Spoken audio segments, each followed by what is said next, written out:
Oh, give thanks to the Lord, for he is good, alleluia. For his mercy endureth forever, alleluia. Oh, give thanks to the God of gods, alleluia.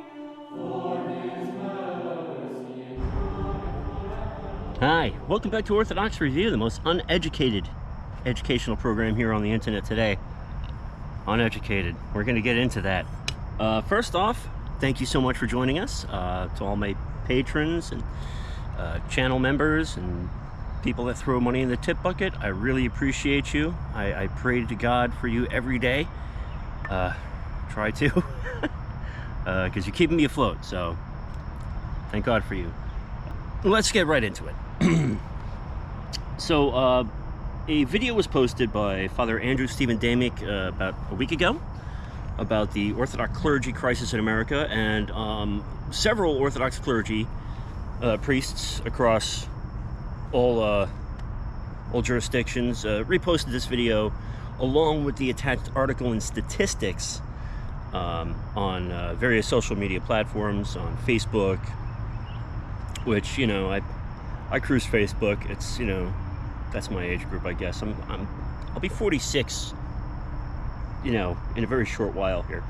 One of the priests that shared it, Father Barnabas Powell, I commented on his because I figured he's a good guy.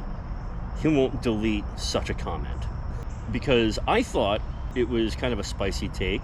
And so the comment I posted reads as follows, and it's the top comment in his post. And so after receiving a lot of positive feedback on the comment, I re-commented it across a few things, and then I finally posted it in the community tab, which, you know, if you watch that, you've seen it, and I got some great feedback on there too. So I figured we could discuss it just a little bit, because it kind of strikes close to home for reasons. So first off, the study from the Orthodox Studies Institute, the American Clergy Crisis, 115 is the projected number of new priests needed per year by American Orthodox jurisdictions. 30 is the average number of ordination candidates produced by MDiv programs per year. And 425 is the expected shortfall of priests over the next 5 years. Now, there's some very important points in here, to which I responded, and I'm quoting here: "Stop making people jump through unnecessary hoops to become academics in order to serve in the holy priesthood. How many countless holy saints were priests that never attended college? The education will come. It's time to stop throttling men with debt and unnecessary school." And I'm still standing by that comment. And a few people chimed in and brought up some fantastic points. And this all comes from the post comments on our YouTube channel here. One person comments, "A priest asked if I would consider becoming a deacon. I would love to, but getting the required education seems a bit complicated for my blue-collar self. I didn't realize that this was such a big issue. Hear, hear." Another comment, "Agreed. 100% of seminaries have become a cancer that's spreading more academia." Well, that's that guy's opinion. We'll get into it. This guy kind of hits it right on the head. He says, "Honestly, we should have at least some education and requirements for the priesthood." Agreed. You know, a high school diploma, some experience. "But we definitely shouldn't make people go into debt over it. I doubt St. Paul made St. Timothy go to college before making him a presbyter." Well, it's at different times, but we're going to get into the different times thing. "And I highly think it impossible that St. John the Revelator made Polycarp and Ignatius attend theological seminars. But I know for a fact that all of these men learned from the people before them. That should be the low bar. And if a priest wishes to go to a higher degree and go to college, nothing should stop him." And that was one of my favorite. There are several comments here, and I could go on and on and on and on. So the point I would like to bring up, and let me preface this by saying this is my opinion, okay? If you don't like my opinion, that's understandable, because it's just my opinion, man.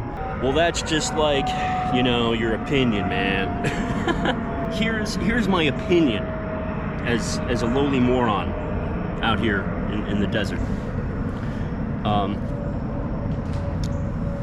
Distracted. Yes, where was I? So, I believe that times have changed, and I have seen, and I'm not saying this is a good thing or a bad thing, it's just a thing, but I have seen college students become Orthodox and then get a degree and then jump into a seminary immediately after that and become ordained.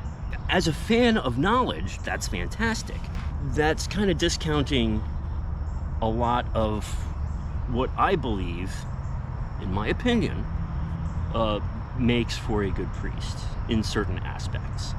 I know plenty of people that would be great priests. They might even be saintly as is, that will never get the opportunity because in America, we treat the qualifications for ordination to the holy priesthood just like any other corporation would.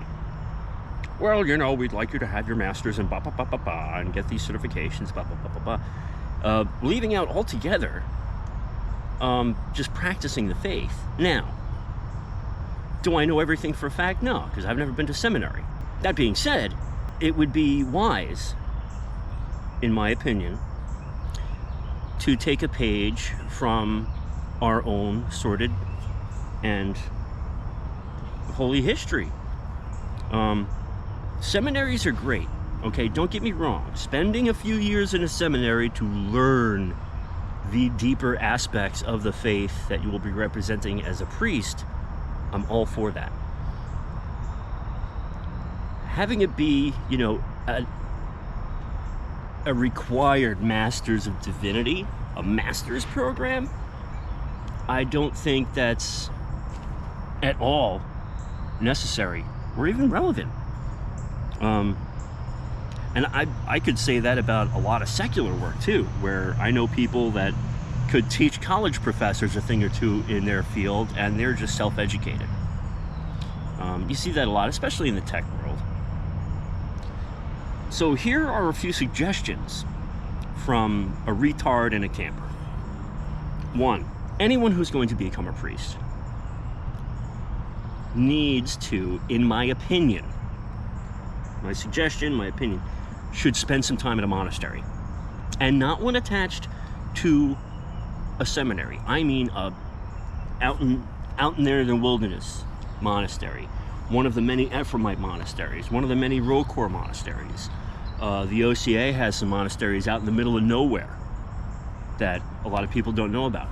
The Antiochians, they don't have monasteries, unfortunately, but, I know you guys will get there.